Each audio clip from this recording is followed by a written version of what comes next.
championship so close you can taste it.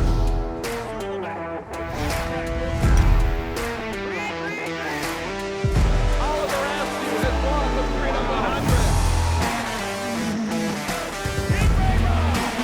Side by side. And your new champion, Petersburg Rasmussen.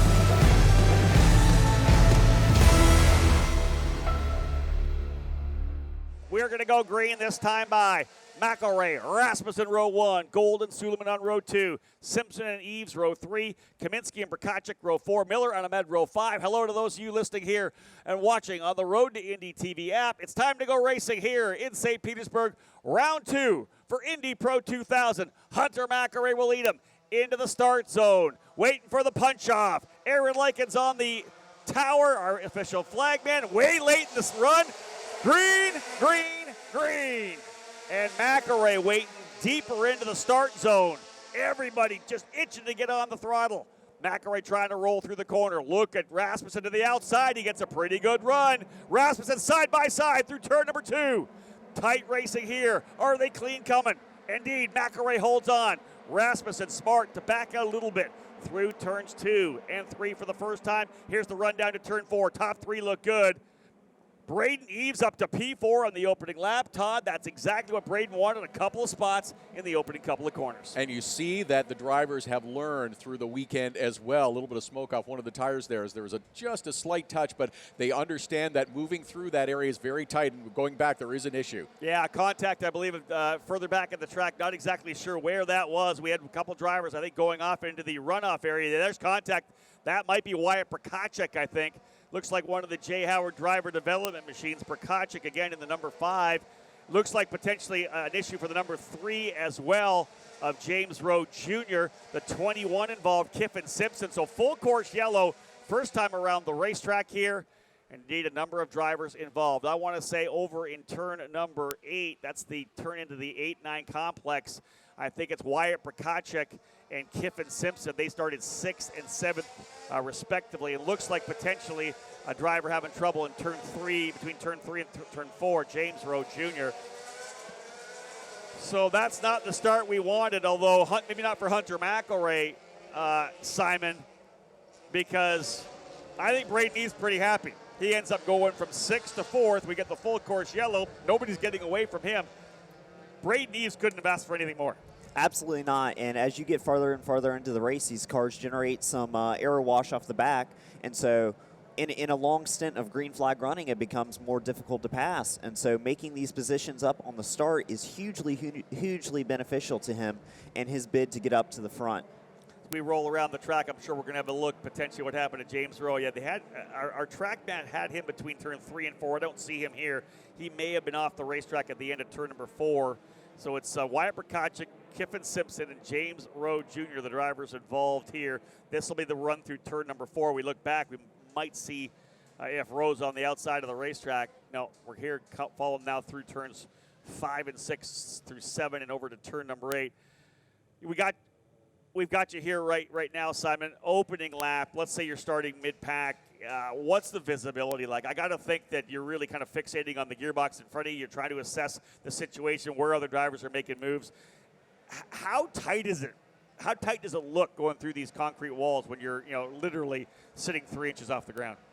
Well, regardless of whether there are cars around you or not, it's always tight, and you get in these first lap situations, and everything becomes smaller. You've got 2 or 3 cars right in front of you. You've got people right behind you trying to make moves on you, and so you're trying to manage all that while going through one of the tightest sections we run in Road to Indy. Again, Simon Sykes joining us here, one of our drivers in the Cooper Tires USF 2000 Championship for Legacy Autosport and Maradi Autosport. We'll see him back in the car on the road course at the Indianapolis Motor Speedway. Interesting, you and I did a podcast before last year's race. When we ran the road course at Indy last year, it was the first time you'd ever even driven under the tunnel into the Indianapolis Motor Speedway. You had a chance to race there. How excited are you getting back to IMS? Oh, it's honestly my first USF race there, and it was absolutely one of my favorite tracks. I'm thrilled to go back. I feel like in my first USF weekend, we finished on a fairly strong note, and I feel like we'll have a strong weekend there. Yeah, overall, a pretty darn good year for you last year. You end up winning the F1600 Championship Series. You get a chance to do a bunch of races in USF 2000. You're also an SCCA Runoffs champion as well. You added to the resume quite a bit in 2020. last year was a blessing. I can't thank Greg Rice and Will Marotti enough for their continued support in making that happen. And in the year of COVID, everything seemed to come together for me. Right? The 1 year where everything was shut down, I did more races than I ever had in my life. Amazing. Fantastic. And also, although you weren't able to go to Europe, you were also selected to be part of Team USA and the Team USA Scholarship. Another honor there, joining a list of absolute legends in the sport. So, folks, again, working lap number 3 under the yellow here right now. The incident, again, in a turn, as we said, I believe turn number 8 and 9. I think into turn 8, the entry to turn number 8. An incident between Wyatt Prokachik and Kiffin Simpson. Not yet sure what happened to James Rowe Jr., but otherwise 3 drivers out of this race right now. We saw the damage to Wyatt Prokachik, his Jay Howard Driver Development number 5 machine. It's going to leave us with, as I said, 13 drivers left. Hunter McElroy able to get the jump. And you can see now the AMR safety crew going to work on Prokachik. They'll bring that hauler in there. The steps towing machine will get that car picked up. From what I can see here, Simon, some pretty significant damage. I want to say at least a couple of corners on the car of Prokachik. It's never a small incident when you crash here. That's a really good point. There's a lot of things you can get away with at proper road courses, but when you come to the streets of St. Petersburg, any little mistake can turn into a very, very big, expensive crash very quickly. Yeah, the concrete has this tendency to stop you pretty quickly. And again, these cars are designed, one of the things about it is they're designed to shear off their parts. The way that the suspension will mount onto the carbon fiber monocoque, the design is to shear that off so that the energy, of course, doesn't get transmitted into the car itself and into the driver. So all those pieces doing their work for Wyatt Prokachik, although it will be a costly repair for the drivers from Jay Howard's team. But again, he, Rowe, and Simpson all involved there as well. A little bit longer of a cleanup than I think we expected. I'm sure that they were going to work on Kiffin Simpson first. Wyatt Prokachik, they'll go to work on him second. Another narrow part of the racetrack. Todd, we saw this yesterday. Literally, because of the incident we had going into turn number 8. Yeah, there's the damage there for James Rowe. That's actually coming out of turn number 4 through turn number 5. So they got together early. Right front damage for James Rowe in the Topcon machine. There's Anam Ahmed rolling through. Colin Kaminsky, I believe, as well. Jacob Abel will follow. But we saw that over there, Todd, in turn number 7 and through 7 over to 8, the most narrow part of the racetrack. And we had the big incident in USF 2000.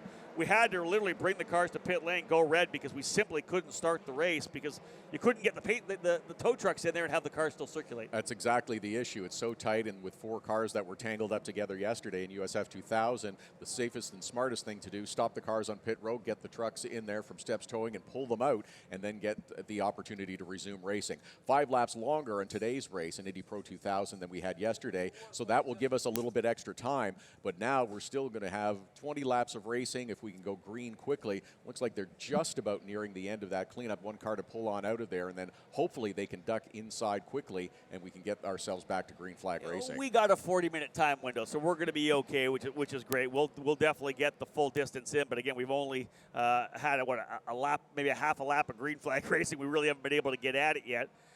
Simon, let's come back to you because you've raced here before, and what does it take to get a quick lap around this particular racetrack? I know that when you first get here, you know you're a foot and a half off the wall. And talking to some of the guys in the paddock area, you got to keep getting closer and closer. Hunter McElroy told me on his fast lap and qualified to put him on the pole, he literally coming through turn 13, chinked the right front tire, the wheel. He could hear that he hit the wall, couldn't feel it in the wheel. Do you have to get that close to the wall for a fast lap? That's exactly what it is. If you want to maximize your time here, you have to run as close as you can. You have to use all the track available, and that's what's so difficult about the streets of St. Petersburg, is maximizing all the road and getting as close to those concrete walls as you can without damaging your car. And we've seen some people do that particularly well, specifically Christian Brooks yesterday. In his weekend sweep and dominant weekend here, he showed top form in being able to get really, really close to these walls without stepping over the line and getting into the concrete. Let's go this right now because we know we're going to be going back to green pretty soon once they get the car of Prokachik out of the way. The restart here, obviously single file, right? A little different than the double file start.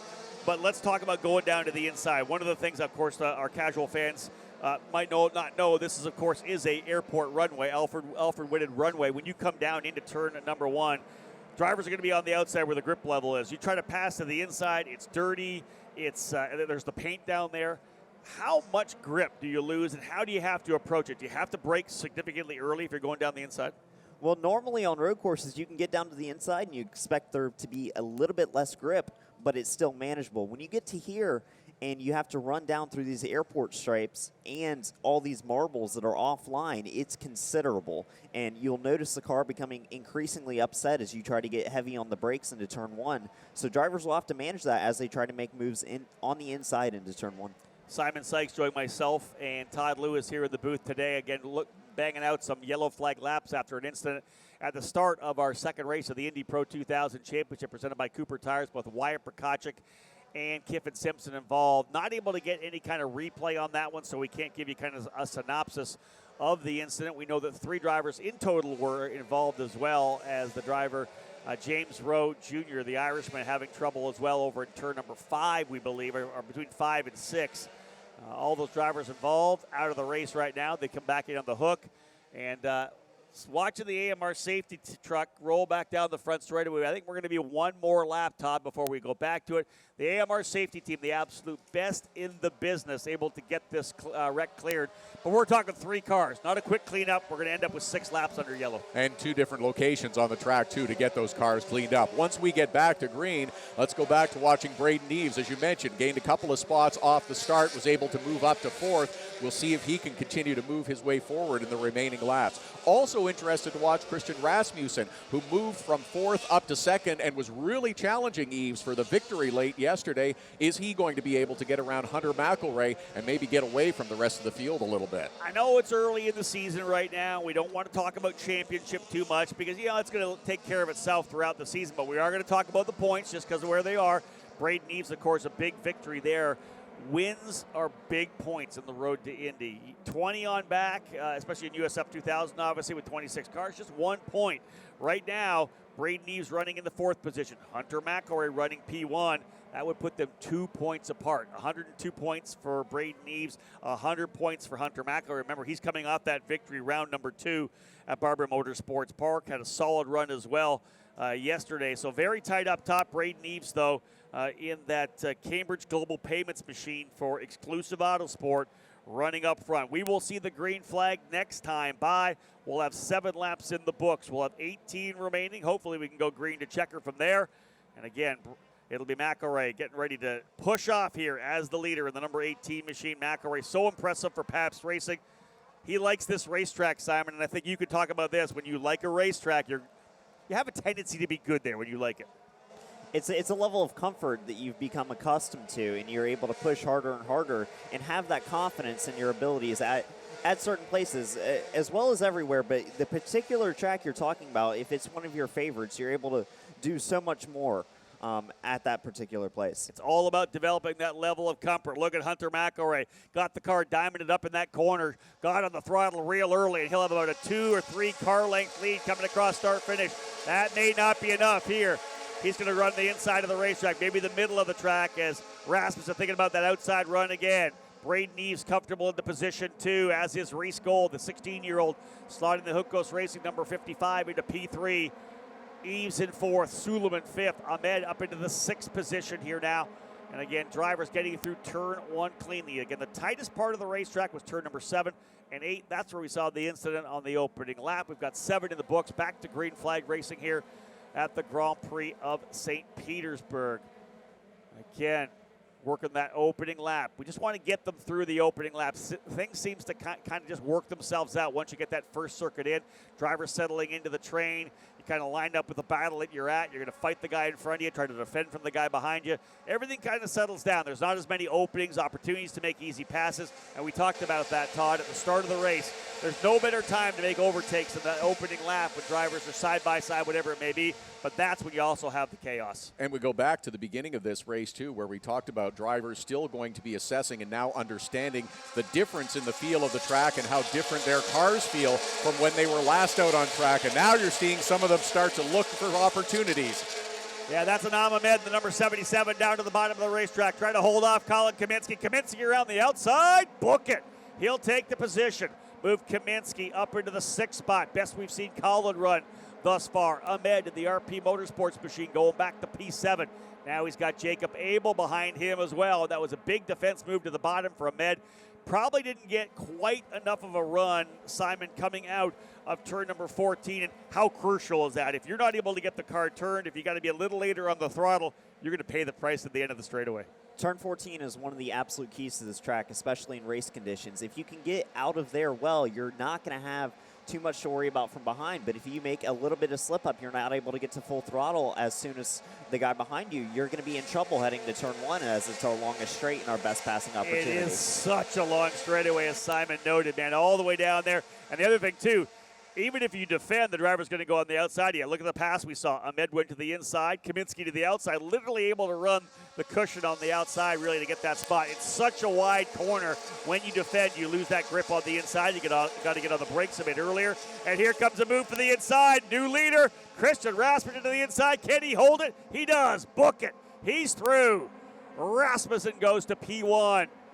He led all of the race. Green to checker at Barber Motorsports Park. Only the penalty after the spin and the block moved him back. Rasmussen, last year's USF 2000 champion. Todd now to the lead. Strong, aggressive move to the inside. We talked about this yesterday. We saw, and actually Simon and I talked about this coming over to the booth. We saw a lot of maybe half efforts to make passes, not the assertive domination of the apex. That one, no question whatsoever, Rasmussen was leading coming out of that corner. This was decisive. This was planned. He knew what he wanted to do and then executed going into corner number 1, slipping down the inside to take over from Hunter McElroy. But that's a pass that was set up much further back on the track as well, coming through 13 and 14. We talked about the importance of being able to set up through those 2 corners. That's what Christian Rasmussen was doing. He got close to the back of Hunter McElroy and then completed the pass coming through corner number 1. Have a look here right now at the run down the straightaway, as Braden Eves has got Manuel Suleiman right behind him as well. In fact, Eves is going to tuck to the inside because Suleiman's getting aggressive. Braden with a defensive move down to the inside to make sure Suleiman wasn't able to go by. Eves running in the 4th spot. 5th is Suleiman. 6th is Kaminsky. As they run on the racetrack, remember, McElroy closed to within 2 points because he was leading, falling back. He's now dropped to 8 points behind Braden Eves, who currently runs in that 4th position. Of course, the bigger gaps up top in terms of the points, it gets a little bit closer in terms of how many points you gain or lose further down the order. Right now, though, the fight kind of stacking up behind Braden Eves has Manuel Suleiman, Colin Kaminsky, Anam Ahmed, and Jacob Abel right there as well. Working lap number 10 of 25 for Indy Pro 2000. 4 green flag laps in the books after we had an issue with Wyatt Prokachik, James Rowe, and Kiffin Simpson on the opening circuit, turn number 8. Drivers settling in, and right now a 0.6 of a second lead for Christian Rasmussen. Let's go back to Simon Sykes, because here's the thing. When Rasmussen's right behind him, he's doing whatever he can, but he's dealing with that aero wash, right? You don't have all that fresh, clean air rolling over the front wing. More aerodynamics in these cars than yours in USF 2000. Now he's out front, all that clean air coming over the wing. He's going to have a car that he's really going to like. And we'll see a wave of confidence come his way as he starts to break away from the field, running the fastest lap time we've seen so far. That clean air is massive for being able to make the most of your car without having to deal with that induced understeer from the air wash. It was kind of an easy weekend last year coming to the finale here to the Grand Prix of St. Petersburg for Christian Rasmussen. No real sense of urgency. He had already clinched the championship at New Jersey Motorsports Park. He knew he had the scholarship to move to Indy Pro 2000 next year, so he wasn't the dominant driver. We saw Kiko Porto, Christian Brooks gets the race wins. Christian was still strong, was there, but he was kind of out for a joyride, man. I'm not going to wreck a race car, not going to cause any more money. I've already won a championship. Heck, he could have sat out the weekend if he wanted to, but here he is here showing why he was the champion last year. There are a bunch of great fans back in Denmark watching this kid from Copenhagen. And the experience that you'll gain with more track time. That's what racers are always looking for, to gain as much track time as possible. Sure, you're not going to take any unnecessary chances and put yourself in peril or your team in peril, as we see Hunter McElroy under attack now from Reese Gold in the 55 car, showing himself going into corner number 1. We talk about this track being really good for sophomore drivers. Both McElroy and Eves, of course, raced here. McElroy raced here last year. Eves did not after the incident at Indy. What's with these rookies stepping up right now? Rasmussen, the rookie at Indy Pro 2000. Gold going after McElroy here as well. Reese Gold, just 16 years of age, started in USF 2000 2 years ago with Cape Motorsports at the tender age of 14. We've watched him probably sprout up about 4 inches, I think, put on a bunch of weight, but in the gym as well, trying to get himself more physically fit, stronger to run these Indy Pro 2000 cars. Probably the most physical of the 3 cars we have on the road to Indy, I think. Simon, and you probably heard that as well. I talked to Parker Thompson. He says the steering rack on the Indy Lights car, a little bit easier to drive. It's these cars which are the toughest. Talking to these Pro 2000 drivers, it's a massive step up from USF in terms of the physicality. So someone like Reese Gold has spent hours and hours of dedication getting ready to run these cars, and it's paying off, as we can see here. An absolutely impressive young driver who's making the most of his Pro 2000 debut. So Hunter McElroy, I don't know that he and Braden Eves are really super close as friends, because they battled it out, of course, in USF 2000 a couple years ago, just competitors. But right now, I got to think that McElroy may be pretty happy with Eves, because Eves is putting the pressure now on, I believe, did he just slide by? That might have been Eves by in turn number 4. Let's have a look. No, not quite. So Eves putting the pressure on Reese Gold now. That's kind of given a bit of a reprieve for McElroy, not getting so much aggressive pressure from behind. Yes, he'll have to play a little bit of defense as opposed to offense, and that's what you want to do. Is if you're out in front, as Christian Rasmussen is as well, you want those guys behind you feeling the heat from behind. You don't want them focusing on you out front. Look at him stretch that lead out to 2 seconds now, just over 2 seconds over Hunter McElroy, because McElroy is feeling it a little bit from Reese Gold, and Reese Gold is feeling it from Braden Eves as well. One of the great things about the Grand Prix of St. Petersburg is the fact that everybody that comes in here, it's a level playing field. You can't test here. Everybody rolls in. You have 5 sessions. That is it. Barber Motorsports Park different. A lot of testing. Simon, I want to come to you because you didn't get a chance, I know, to be able to race here this weekend, but you did get some laps on the racetrack over at Symmetric. We have a Symmetric Driver Labs, Performance Driver Labs. We have a sim, our partner, Greg DeGeorge, here trackside. A lot of guys were in his simulator all weekend, running the track here at St. Petersburg on the simulator. Did you get some time to at least get behind the wheel of the simulator? I did, and I had a great time over there. With a track like St. Petersburg, the only available track time you have before your singular practice session is if you want to take advantage of a simulator. Whereas in the past, we've had spring training at Homestead. This year, it was at Barber Motorsports Park where we started the season. So we saw a lot of guys put in a lot of test time getting ready for that opening round. Yeah, and again, Simon saying this is a tough place. And, of course, Greg DeGeorge from Symmetric Performance Driver Labs, that on-site simulator in the trailer he brings from race to race. A lot of guys are signed up for the year where you get the 5 sessions like Simon talked about. He provides an opportunity for a lot more track time, which I think is super key for especially some of the younger drivers, guys like Simon who haven't had a lot of seat time. Here's a big move to the bottom. Hunter McElroy trying to hold off Reese Gold. Gold around the outside. Can he hang it? He does not. McElroy on full defense mode right now. Braden Eves right there. Manuel Suleiman coming up. Colin Kaminsky trying to join the party as well. But Hunter McElroy, folks, this is damage control 100%. He's trying to hold on. Here goes Eves, thinking about the inside as well. But I'll tell you, Todd, young Reese Gold, 16 years of age, he's throwing everything but the kitchen sink right now at McElroy. And Braden Eves is there as well, both trying to capitalize and maybe get around Hunter McElroy right now. And Christian Rasmussen is loving it. He's legged out his lead to almost 3 seconds right now. But it is a fight between second, third, and fourth for those final couple of positions up on the podium. Hunter McElroy, Reese Gold, Braden Eves, and Manuel Suleiman round out the top 5. And 2, 3, 4, and 5. Even Suleiman is in the fight, just 3/10 back of Braden Eves. This is a great race right now.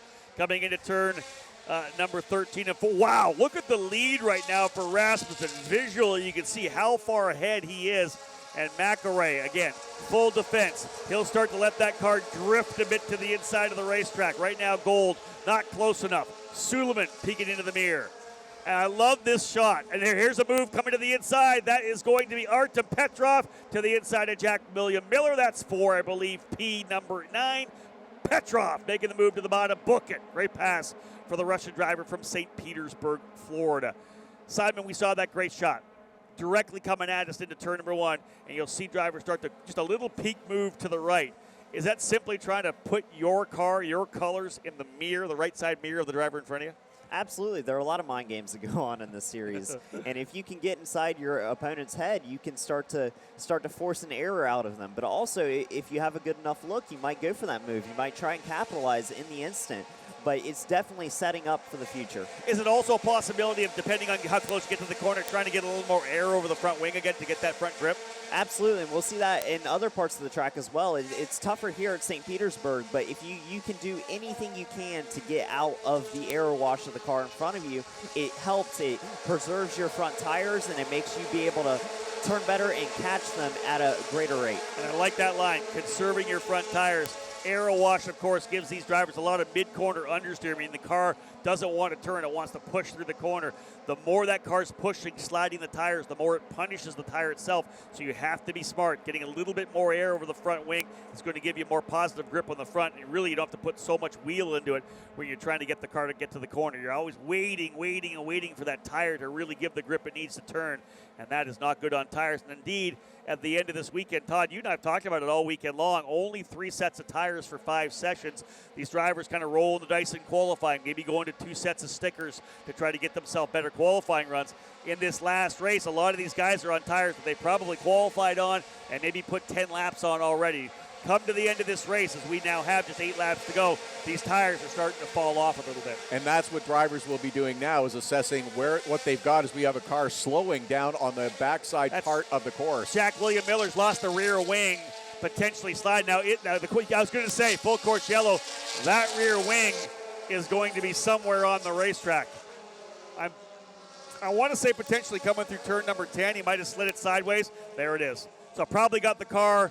Maybe a little bit of exit oversteer. Car got sideways potentially. Simon, we're going to see a replay hopefully, but that's probably what happened to the 40. It definitely could have been what happened. It's so easy to do in that area. As you come off, you're riding the bumps a little bit out to that concrete wall, and if you get just a little bit of oversteer, it happened to me last year, you can catch that outside wall, and it'll kick the rear of your car, and you as you see, Jack William Miller's coming to the pits now with severe damage to his right rear corner. Yeah, that's not just the rear wing, guys. He actually tagged the right rear. So Jack William Miller in the middle of an Atari Motorsports machine going to try to limp his way up to his pit spot. Significant damage on the right rear as the tire from the front to back skewed. And again, if we do get a chance to see a replay of that incident over in turn number 10, it's going to be significant impact. And you got to think just a little wide on the corner. Might not just have been exit oversteer. He might have really kind of missed that corner and not been able to turn it. Here is the replay right now of Jack William Miller. There's Artem Petrov rolling through. Yeah, mid-corner oversteer, trying to catch it, and boom. You know what? Had that tire not been there, he might have been okay. But again, those tires are there for a reason because you don't want to nose into the barrier there right now. But Simon, let's talk to you again. Again, Simon Sykes from Legacy Autosport and Maradi Autosport joining us in the booth today with myself and Todd Lewis. How easy is that to do, trying to carry speed through that corner? Absolutely. It is so easy. And he might have caught the curb on the inside, and that curb is so abrasive that if you touch that at all, it's going to upset the car, and you'll get into a situation as we just saw with Jack Miller. But I can say that Christian Rasmussen, absolutely not what he wanted to see here. No. We had 7 laps remaining. The guy's out there with this massive lead, 4.5 seconds. He's like, I'm cruising to my race win. It's going to be a party tonight for Jay Howard Driver Development.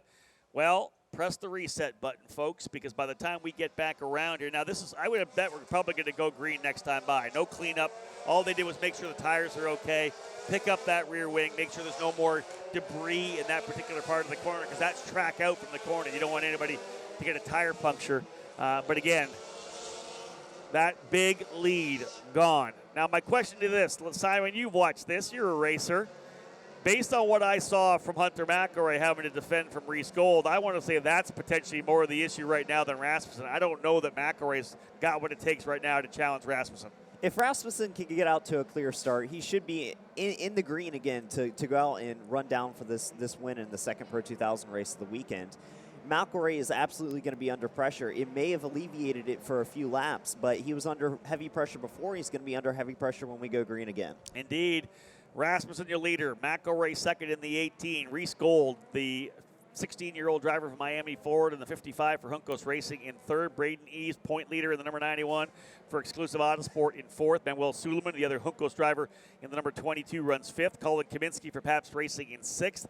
Inam Ahmed for RP Motorsport, the Englishman in the number 77 in that 7th spot. Jacob Abel runs in 8th. Artem Petrov from 14th up to 9th. Good spot, a run there for Artem Petrov to make sure he's still close to the championship battle.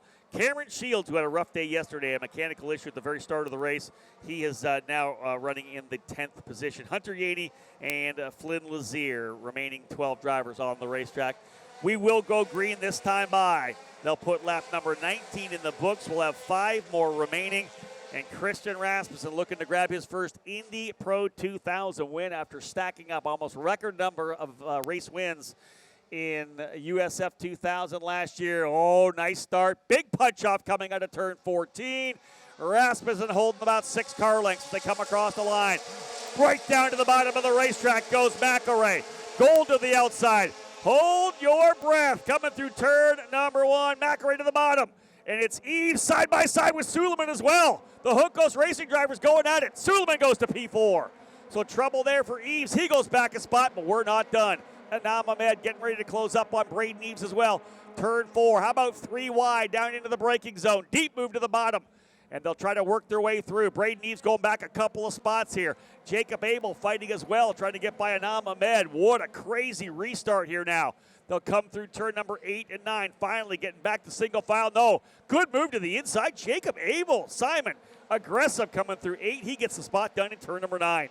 Not a move you see very often here. That's a really, really tough spot to get it done, but it was absolutely clean and well executed by Jacob Abel. You got to think that Anam might have been running to the inside a little bit, lost a little bit of the exit room, and over-under for Jacob Abel. I think that's a move for potentially P7. So a good run for Jacob. I know he was very happy with the way the car developed an issue yesterday. And here is your lead again. That was a shakeup for sure, moving Braden Eves quite a ways back. We'll reset the full field for you when they come back around here. It'll be 5 laps to go. Rasmussen lead. McElray able to hold on to the spot. There's Hunter Yeaney trying to hold off the 42 of Artem Petrov. Petrov's going to roll around the outside, side by side. Petrov trying to beat him over to turn number 2. They're still side by side. Not quite. Hunter Yeaney in the Velocity Racing Development Machine trying to hold off Artem Petrov. Petrov to the outside as well. That is the fight here now for 9th and 10th as Yeaney very aggressive on the opening lap. But here's your full field as they come through turn number 8 and 9. Rasmussen with the lead. McElray 2nd. Gold 3rd. Suleiman 4th. Kaminsky 5th. Braden Eves falling down to 6th position. A lot of ramifications in the championship there. 7th is Jacob Abel. 8th is Anam Ahmed. 9th, Hunter Yeaney. 10th, Artem Petrov. 11th, Cameron Shields. And Flynn Lazier running in 12th. We're not done with that fight, though, Simon, between Yeaney and Petrov. Because I think Petrov probably a bit, maybe a little annoyed with the block there from Hunter Yeaney. It's hard racing right now, and as we see, they still continue to fight coming off turn 14. It looks like Petrov looking to make a move around Yeaney. He goes to the outside, and we'll see what happens in turn 1. Manuel Suleiman trying to make a move down the inside, and his teammate almost left a right rear to right front wing. That could have been ugly. And again, this time Petrov finally through. Petrov getting by Yeaney to move to P number 9. And look at the defense up here. Hunter McElray has got the elbows up. And with laps winding down, it'll be 3 to go next time by. Doing everything he can to hold off Reese Gold. My thought right now is what is going through the mind, Simon, of Manuel Suleiman. He sees this happening in front of him. He's trying to capitalize. Gold's getting aggressive, but he needs to get by his teammate. He's asking himself how he can take advantage of this situation. Obviously, he doesn't want to get into a wreck involving his teammate, but the 2 guys in front of him are holding him up. He's got a fast car, as he's proven, and it looks like McElray has been struggling. Maybe he's not entirely happy with what he's got this race. And so as McElray tries to fend off for his life these 2 guys behind him, the 2 teammates are in continuous attack. That's it. And as they run on the racetrack right now, top 3 in points will be separated by just 5 markers. Braden Eves will still have the point lead. Look at this. Everybody down to the bottom. Here they all to the outside. And McElray coming back a little bit. Suleiman tried the outside now. Manuel Suleiman are outside of his teammate. Book it. Move Manuel Suleiman, the Mexican driver, working his way now into P3. Suleiman now to 3rd. He'll go to work now on McElray. Suleiman actually trying to defend from his teammate now. Eves going to go to the inside. That could be contact with he and Ahmed. No! That looked taut. How shallow was the entry for Braden Eves? If it wasn't Braden behind the wheel there, and knowing his skill set and his championship in USF 2000, I would have been sure that was contact on the exit. Absolutely jumped on the brakes to prevent any sort of contact and keep that car rolling forward. But the fight is not over for second, third, fourth, fifth, and sixth right now. Hunter McElrea on that front straightaway came, well, let's just say close to making a defensive maneuver to the challenge from behind from Reese Gold and Manuel Suleiman. He did make the initial move down to the inside and then slowly started the drift back across the track. It's not reacting to the driver behind you. That is the key point in becoming a defensive or a blocking maneuver. We'll see what happens there. I did say that it was Eves trying to get by Anam Ahmed. It was actually Eves trying to get by Colin Kaminsky. This is the battle with Ahmed as he's fighting it out wheel to wheel right now with Jacob Abel. And that was an aggressive move. Simon, talk about that. I know we got time running down. Let's see if we can find it here to turn number 4. Jacob Abel went down the inside to take the spot and literally drove Anam right out of the racing line. Own the apex, own the exit. It's so easy to hold the outside in turn 1, so unless you're doing something like that and running the driver you're trying to pass wide, it becomes tough to hold it through turn 2. As well as it being slick down and 1 on the inside, Abel with a great move to slide past. Coming out of turn number 9, you go over the crest of the road there, and you can see Anam Ahmed start to lose the end. We've seen a lot of drivers do that coming out, trying to get power down. You'll get exit oversteer. The rear end wants to kick out. We've seen guys hit the wall there before. Laps winding down. White flag flying this time by for Christian Rasmussen. Does he get his first win in Indy Pro 2000? From what we're seeing here, long gone, 5.2 seconds.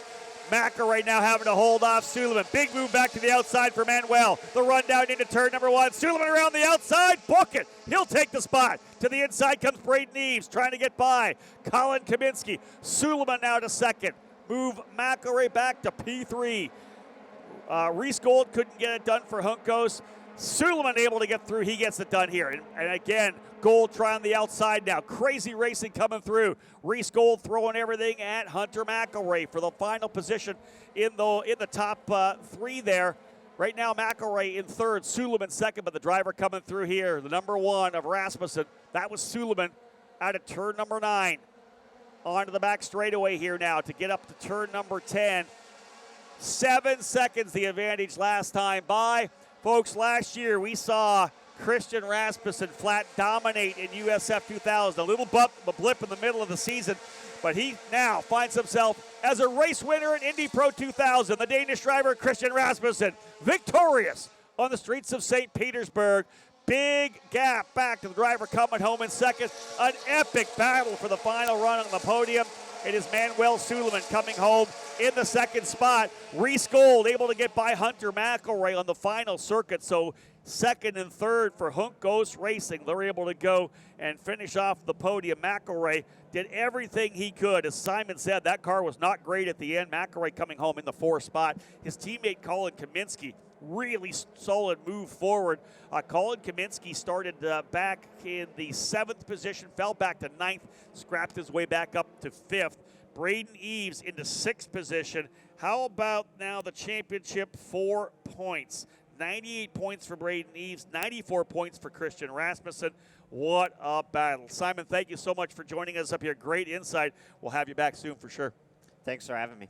Great guy. Hey, Todd, a lot of insight here from this guy here in USF 2000, folks. Follow Simon Sykes on social media. He'll be running at the Indianapolis Motor Speedway for Legacy Autosport and Maradi Autosport. Thanks again to him. What a race, Todd. Oh, right down to the final lap and the final few feet as Reese Gold is able to slip around Hunter McElrea and claim that final spot on the podium. We saw McElrea from that second restart after the caution period playing on the defensive, trying to find some space, trying to find a way to stay out in front, but it wound up slipping his way all the way off the podium.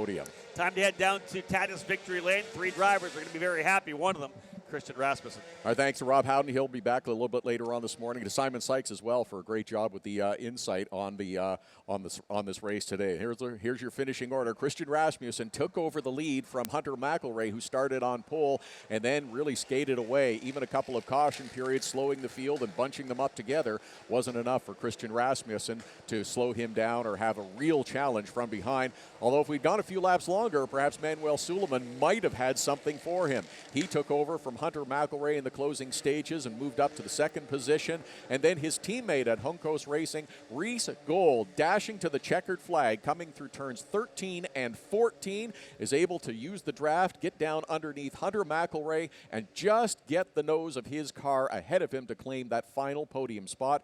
Hunter McElroy, Colin Kaminsky rounding out the top fives. Braden Eves started 6th, moved up as high as 4th, but then slid back at the end. And there is your winner, Christian Rasmussen, who thought he may have scored his first victory of the series and of the season a week ago at Barber Motorsports Park, but this one will count. In dominating fashion, he finishes nearly 8 seconds ahead of the runner-up, Manuel Suleiman, who was able to claim a podium spot along with his teammate, Reese Gold.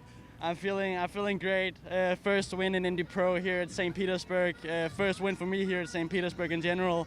I've been here a couple of years, so it's been a long time coming. But finally, I got that first win, and in a new series, only being the second weekend in the series for me and the team. We're brand new to this, so it's amazing to show everybody that we can be up there.